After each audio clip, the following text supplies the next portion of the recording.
The rain that was supposed to be here yesterday, well, I'm not going to say supposed, but there was an 80% chance of it raining today, yesterday, and tomorrow.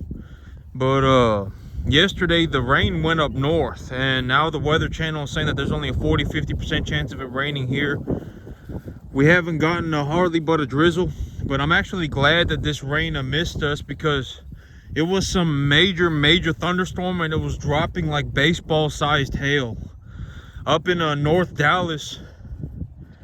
There were areas in North Dallas getting like baseball sized hail, and so the rain missed us, and it was kind of fortunate that it did, because if that weather had hit here, that would have been kind of miserable, right? And so as I'm walking through my grass right now, I'm taking a look. Here in the next 2 weeks or so, I'll start plowing up portions of my field. If you take a look, you see a lot of flag leaves now, right? You can see the flag leaves. The flag leaves, they look like flags, right? They got little stems on them, and they're sticking straight up in the air. Here's some flag leaves. And so this is what I mean by when I say when the plant starts to bolt, when the plant starts to put on that flag leaf, it will begin to accumulate biomass very rapidly. And a couple weeks ago, we were out here looking at my grass, and we couldn't see a single flag leaf, right? But the flag leaves are already about a foot tall, about 1.5 feet tall. And so when the grass begins to bolt, it will begin to accumulate biomass at a very rapid rate. And when the grass starts to bolt, the feed quality, the feed values of the grass will begin to deteriorate. They will begin to drop very rapidly. And so under any circumstance, my grass will have to go. If it goes to seed, it will die. If it gets too hot outside, it will die. I need to replant my grass here probably in the next 2 or 3 weeks. I'm looking at the weather. What I'm looking to do right now is I'm gonna plow up portions of my field at a time. So I'm gonna plow up the front yard first. I got about 2 acres of grass in the front yard, about 2.5 acres of grass in the front yard, and I only have 7-8 cattle on it. And so the grass in the front yard, it is growing it is growing very rapidly. And so under any circumstance, within the next 2 weeks, 2 to 4 weeks, within the next half month to a month, all of this grass will have to go. It will either grow seed and die, or it will get too hot outside and then it will die. And so either way, this grass, I will need to replant all of it. So in my what I'm thinking about right now is, what I will do is I will plow up the front yard. I will plow up the front yard. And then I'll either plow up half of this field and then replant it, or I will just plow it all up at once and replant it, and then ration the front grass for the animals while this grass grows in. But the thing is, okay, so what I will likely do is end up plowing half the field first. I will end up plowing half the field first. More than likely, that is what I will end up doing, because here is the okay. So I say it's just certain variables, right? There are not an infinite number of okay, so the things that I say, it's going to seem like I say them repeatedly every single time, but there's a reason for that. It is because, okay, ultimately what will end up happening if you watch my videos is that you will end up becoming a parrot of my ideas, just as I have become a parrot of the ideas of others, right? Like I've already said that 99.999%, okay, I would probably say like 98% of the things that I do are not my own idea. They are the ideas of other people that I implemented into my life. I found that they worked and I stuck to them. And just as I have done that, you will also become a parrot of my ideas. If you hear my ideas over and over and over and over and over again, and I am presenting objective data, I am presenting objective ideas, right? They are not subjective. It's not like, oh, I fell out of heaven a 7 and this is my La La Land journey. These are objective ideas, and they are true across the broader plane of reality, right? It does not matter. If I give you a data set, you can take the data set and test it for yourself and see if it comes out to be true, right? That is what that is what I mean by objective data. I am not giving you some subjective information. I look to be as objective as I can, right? I've said this constantly, that I look to be as objective as I can. Because if I present to you objective information, if you went out and you tested it yourself, you would be able to find the results for yourself as well. So that's the big idea, right? And yesterday I was talking about in reality, one of the big differences between school and real life is that if you get one answer correct, and if you fundamentally understand why you got that one answer correct, it is better for you to get that one answer correct than to get over a 90, right? Getting over a 90 is not important. I think that this is one of the habits that is very difficult to break for people, because I mean you're constantly taught that if you do not score a high grade, that you are not doing well, right? But in reality, the world does not work like that. If you get one question right, if you get asked 20 questions and you get one question right, if you fundamentally understand, you deep down, you've developed a deep understanding for why you got that one answer and why it is correct, that is more important than getting a question 20 questions right. That is more important than getting 18 out of 20 questions correct. In all honesty, in real life, if you can only answer 1 out of 20 questions, but you fundamentally understand the answer, you understand why you got the answer, you are not just regurgitating information, right? You are not just memorizing something out of a book, but you fundamentally understand why you got that answer. That is more important than getting 18 out of 20 questions correct. Okay, if you just get one answer right, that is very good. And if you could not answer the question last week or last month, and you can this week, and you fundamentally understand why it is correct, you are doing objectively better today, which is a very good thing. And that is how reality works. That is the big difference between school. And I said yesterday, I don't know if it was yesterday or the day before, but in reality, if you do not do well on something, you do not move on. Okay, that's also one of the big things about reality and school that are different. Because in school, if you score a 70 or you score a 50 or you score a 100 or you score a 20, under any circumstance, you will either move on or be held behind, right? They will move more than, like, if you even score a 70, you will just move on, right? They will just say, okay, well, you can move on, right? Or if you scored a 5, they will be very concerned for you. Oh my God, why did you only get one question right, right? In the world that most people live in, that they are taught to act like that. And that is not good. Honestly, that is not good. In reality, if you score 1 out of 20 questions correct, but you fundamentally understand why you got that one answer, you are able to look at your grass and you're able to say, okay, I've been applying fertilizer at a rate of, I've been using a general 10-1-7, a generic 10-1-7 NPK ratio on my grass. And as I've been growing the grass, if I do see a broadleaf plant somewhere that has that is showing signs of when I go through my field has a lot of clover. And clover is a legume that accumulates its own nitrogen via rhizobacter bacteria in the soil that it interacts with. It feeds it starches, and the rhizobacter bacteria will accumulate atmospheric nitrogen to feed it to the plants, and in return, the plant will feed the bacteria starches, right? And because of that interaction, the legume plant is able to generate a large portion of its own nitrogen, right? And if you answer, oh, well, if I walk through a field and I look at the broadleaf plants tend to have more biomass accumulation than something like a grass. And so it's easier to diagnose broadleaf plants than it is to diagnose grasses. And so I go around in my field and I look for broadleaf plants, and I look at the broadleaf plants, and if it's a clover, it's a legume, and it's accumulating its own nitrogen. And if that clover is doing substantially better than the other plants around it, then that likely means that my field will benefit from an addition of nitrogen. And if the clover itself is showing some signs of a phosphorus deficiency, but the grass is not really showing signs of a phosphorus deficiency, that could actually end up being a good thing, because right now I'm looking to grow grass and not a broadleaf plant, right? And particularly I'm looking, and most of the time, broadleaf plants will have a larger demand for phosphorus and potassium than nitrogen than grasses do, right?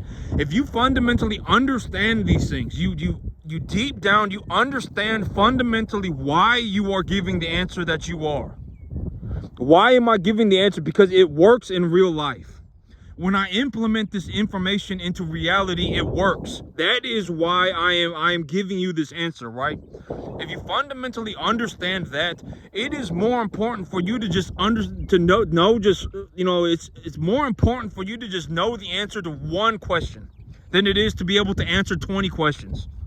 In all honesty, it is more important. It is better that you get a 5 than you get a 90 in real life. I'm just using that figuratively. Because in real life, okay, like in school, if you get a 70 on the test, next week you'll be studying something else, right? The curriculum will move on. But in real life, if you want to take the same test over and over and over and over again for the next 15 years of your life, the only thing you want to learn how to do, let's say that your test is learning how to grow grass, right? Your test is learning how to grow grass. If you want to take that test over and over and over and over, if you want to try 15 times in one day, you can. Nobody's stopping you, right? Nobody's stopping you. That's one of the biggest differences, and I think that is it's kind of like the idea of you do not understand the things that are outside of your cave, right? If you want to try 15 hours a day for the next 15 years of your life, nobody's going to stop you. In school, they will push you on to the next curriculum, right? They'll say, okay, next week we're going to, you're going to have to study something else. And then now you're going to have to regurgitate answers, right? You're going to have to learn new answers. And when you get presented the test, you will just have to, regurgitate the information that we have given you, right? They will do that. But in real life, it does not work like that. If you fundamentally understand why you are giving the answer, I am giving these answers objectively because in reality they work, right? In reality, when I implement these answers into my life, they turn out to be true, right? They are objectively correct. That is more important than understanding than answering 20 different questions, right? Like when I look at my grass, I'm always practically gonna always talk about the same thing from infinity into beyond. The generic formula that I use for growing grass is a 10-1-7, right? Is a 10-1-7 when I grow grasses, and as I grow my grass, I will keep an eye out for visually diagnosing mineral deficiencies, right? Because I've already said if the grass has a mineral deficiency, or if a plant has a mineral deficiency, you can visually see the mineral deficiency because of the change in the color of the plant, right? I mean, and you can legitimately just look at the plant, and it will tell you, right? The plant will show on its leaves that it is deficient in this mineral, that mineral, this mineral, that mineral. And if I'm going to apply minerals, plants uptake minerals in ratios. They do not uptake them one at a time. And so if you want your plants to uptake the minerals correctly, you will need to provide a balance of minerals. Even if it is deficient in one, you will likely have to apply minerals in a ratio for that plant to start developing correctly, right? My answers will always be the same into practically infinity and beyond.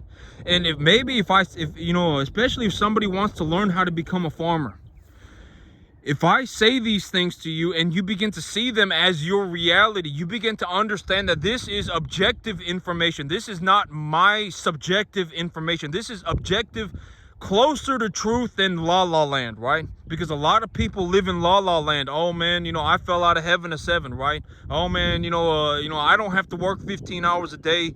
Oh man, I was just born God's gift to the earth. That's not good. You need to look at things objectively. What is the current mineral ratios of my grass right now? What are the current saturation levels of the minerals in my soil right now? What is the weather going to be like next week, next month? What do I anticipate the weather's going to be like 3 months, 4 months? What should I do, in the next month or two? Should I be putting away commodities right now? Should I be looking at the hay markets? We've had good weather. I could probably purchase hay for cheap in the next month or two. I mean, you need to be, thinking objectively, right? Objectively. Oh, we've got 4 inches of rain a month, and last month we had 5 inches of rain, and the weather has been 10 degrees warmer on a daily basis than it normally is. When I look at the current everything, I would anticipate that you know, oh well, when I look at the corn price on when I go on the internet and I look at the price of corn, the price of corn is at like a 3-year low, and the price of corn tends to be the overall cattle feed market, a indicator for the overall cattle feed market. And so if the corn price is that low, you know what, hay is probably also going to be that low. Hay is probably also going to be lower as well. And so if I go and I purchase you know, here in about a month, when the weather starts warming up, people may start cutting hay or whatever. You know, if I could just look around in my local markets, because maybe somewhere a farmer somewhere, you know, it's been 80 degrees outside for the past week, and if it's 80 degrees outside in full sunshine, you can cut hay as long as it's that weather for 3 to 5 days. I mean, you know, objective information, right?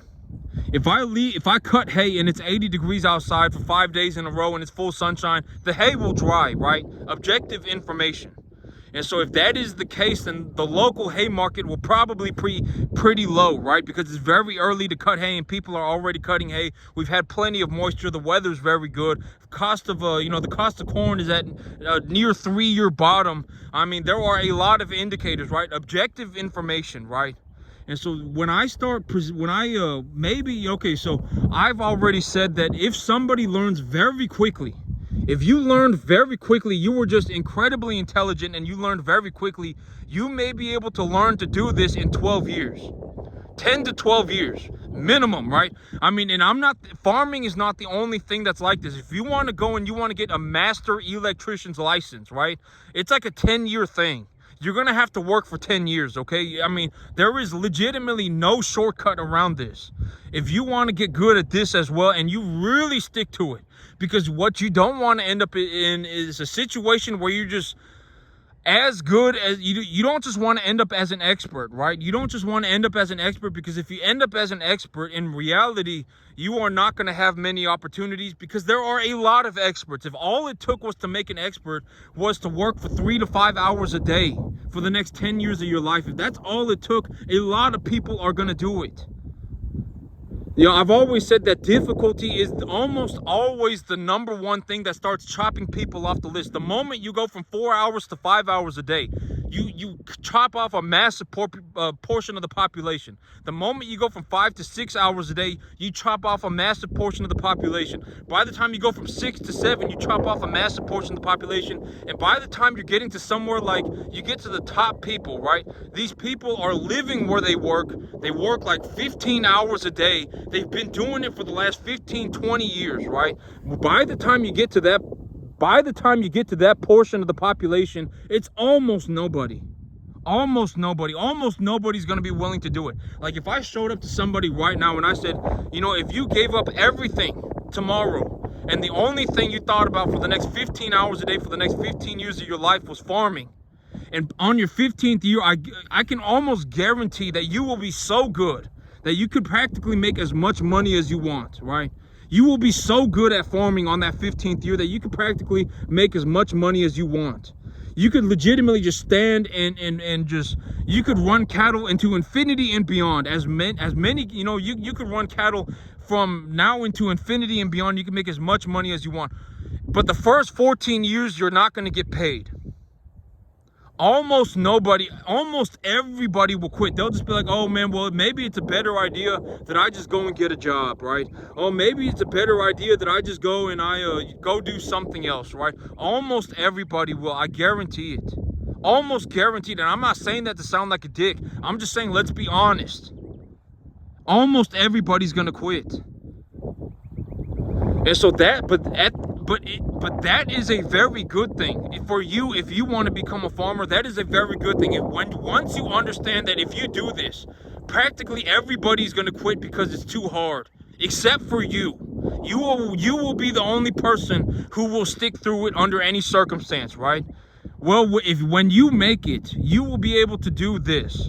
You can run. You could grow, you know, enough grass to feed 100 cattle for $500 a month, you could tenfold your money every month, and you could, you could do whatever you want. Granted that what you want is within a certain boundary of reasonableness, right? As long as it's not like, oh man, you know what, I'm gonna go and take all of the money that I made from the cattle and improve, buy myself a better car. I'm gonna go and go to the restaurant every weekend. If you are genuinely dead serious, right, and you're like, you know what, if I make okay, let's say I make 100% money, right, 100 grand. If I make 100 grand, I'm going to invest 140 grand into my cattle.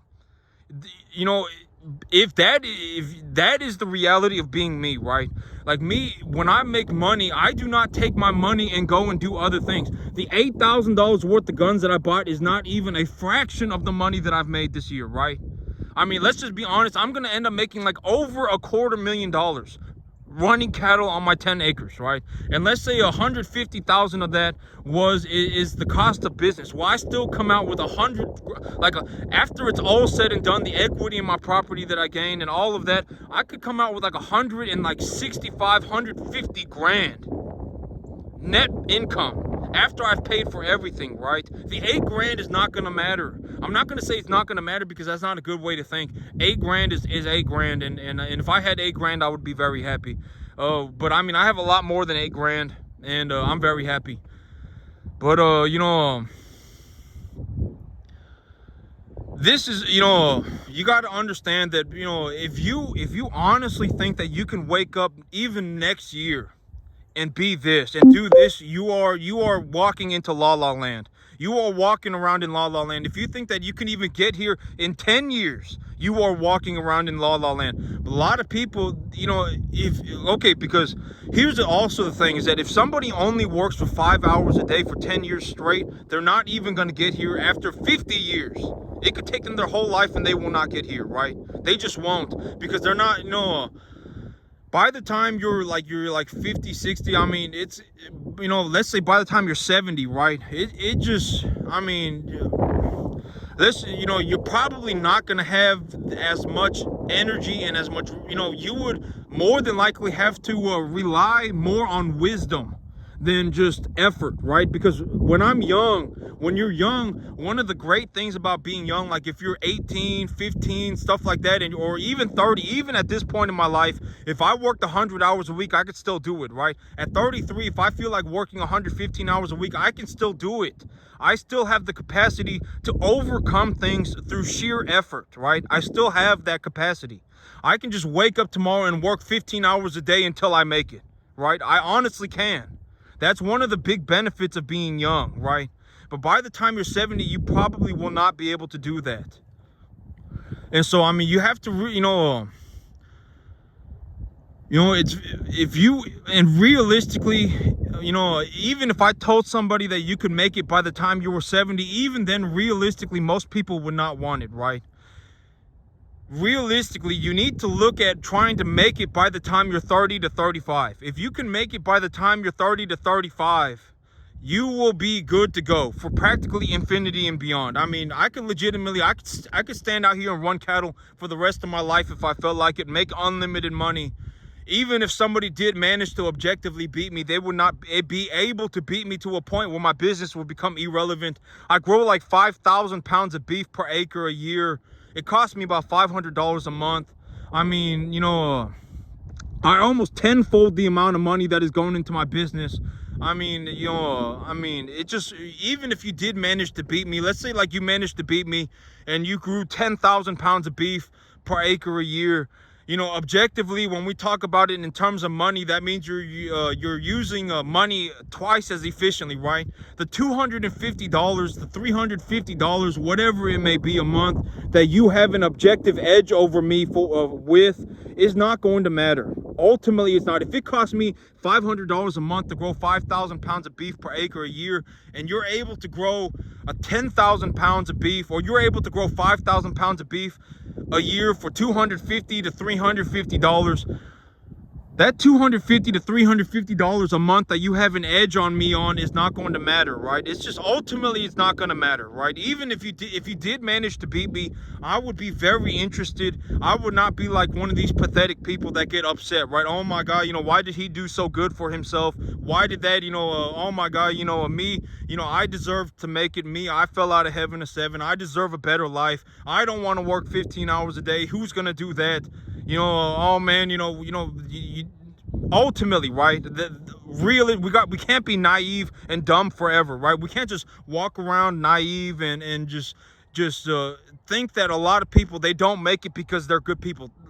People that they're not like that, right? Ultimately, a lot of people, they don't make it because they don't put in the effort to make it, right? It's been discovered repeatedly. It's been, a lot of people have come across this idea that if you put in enough time and enough effort that you can become a genius at anything. It's not just one person who came across this idea. It's a lot of people, right? Many people have come across this idea that you can become a genius at practically anything. Granted that you were born with, you were not born severely mentally handicapped. If you were born average IQ, if you put in enough time and effort onto just one thing, you focused yourself on one thing and you put in enough time and effort onto it, you could become a genius. Practically anybody within a reasonable boundary can become a genius at anything that they want to be. Granted that they put in enough effort, and usually also that also means you will have to start young, because I'm just gonna be honest, by the time you're 20 years old and stuff like that, the chance of you turning yourself around on a dime, it's just impossible. If you manage to do it, I would be very happy for you.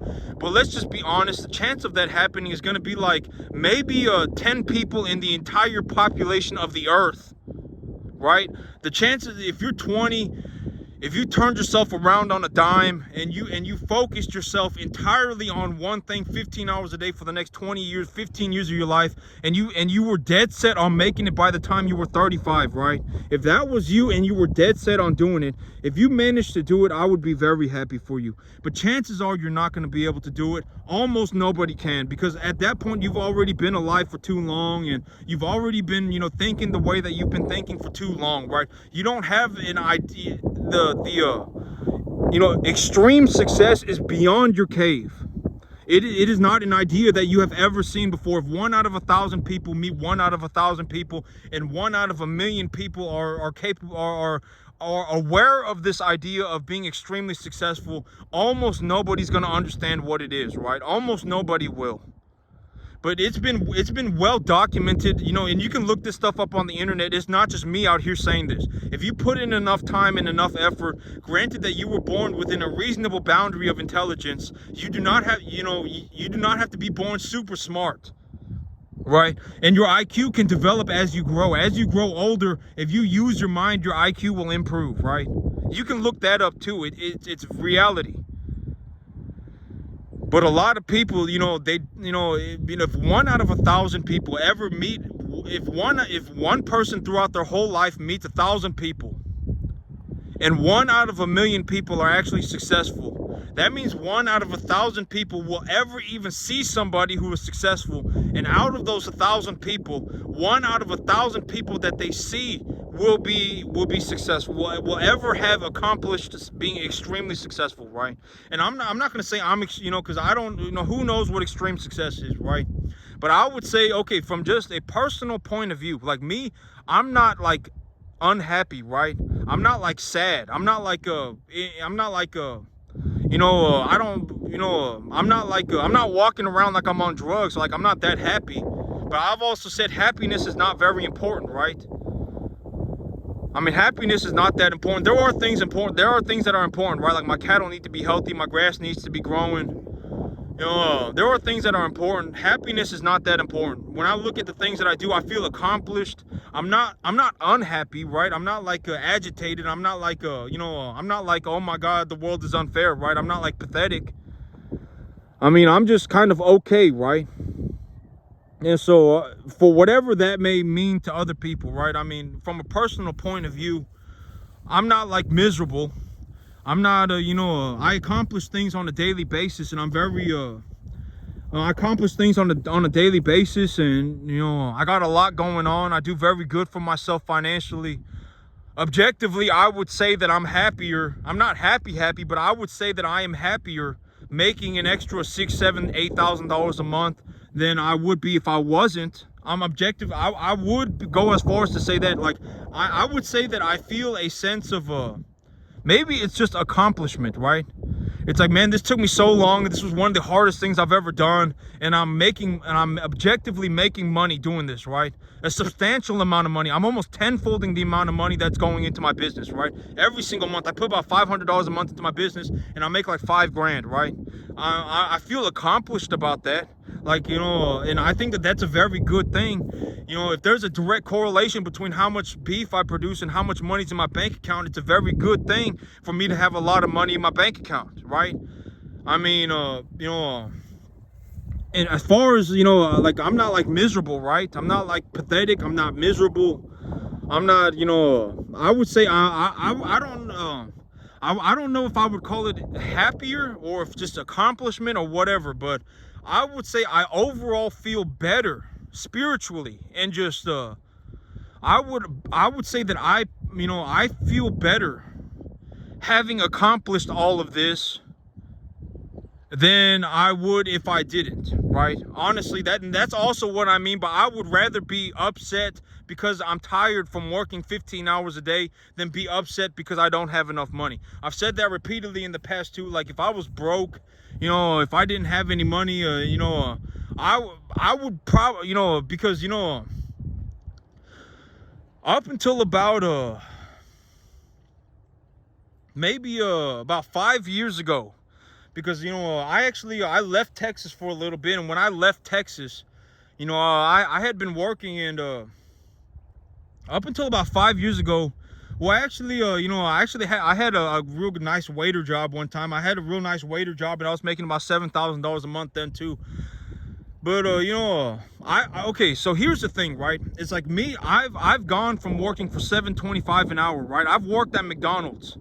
I've worked at McDonald's for $7.25 an hour. I've worked at a dog food warehouse stocking dog food for $10 an hour. I used to work at a warehouse doing inventory for dog food, and I used to do inventory for dog food, and I used to pile dog food up at a warehouse for $10 an hour. I've done that, and I've gone all the way from that to making $40,000 a month, right? I've done everything in between. I've worked for $7.25 an hour, $10 an hour, $70,000 a year, $150,000 a year, $25,000 a month, $40,000 a month. I've done it all, right? I've done it all. And I would objectively say I would rather be making $40,000 a month than $10 an hour. I just would. Okay, that's just my personal opinion. If you're one of those people who believe that money is not important and money that is not money, if you could be just as happy with $10 an hour than you could be with $40,000 a month. If that is you, then have fun doing you. Be it's not up to me to tell you that that your life is wrong. That's not my job, right? I'm not God. I don't pass judgment on people. If you are genuinely happy making $10 an hour, then you should just, if you feel completely okay like that, then you should just ignore what I say. But I would say, from my personal life, I've gone from making $7.25 an hour to making $40,000 a month, and I would 100% choose to be on the $40,000 a month. 100%. I would rather be making $40,000 a month than $10 an hour. That's just me. I'm just going to leave it at that. But that's it for me today, YouTube. Y'all have a good one.